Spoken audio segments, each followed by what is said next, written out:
Umaasa si Defense Secretary Voltegas Min na hindi nalalagpas pa sa 100 ang bilang ng mga nasawi dulot ng nagdaang bagyong Glenda.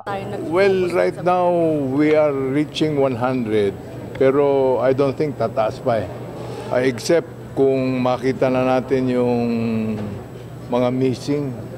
Merong pailan lang missing. Pero gaya nung unang report na missing, nakita sila sa ibang probinsya. Ito yung mga mangingisda.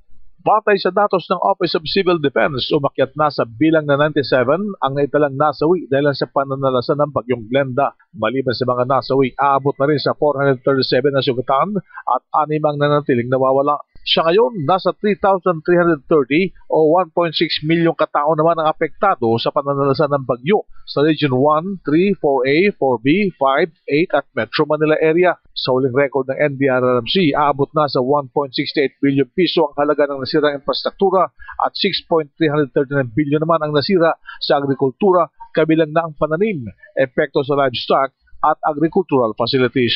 Yan ang DZRH News sa Campo Aguinaldo. RH na Bing Formento, naglilingkod sa pagbabalita.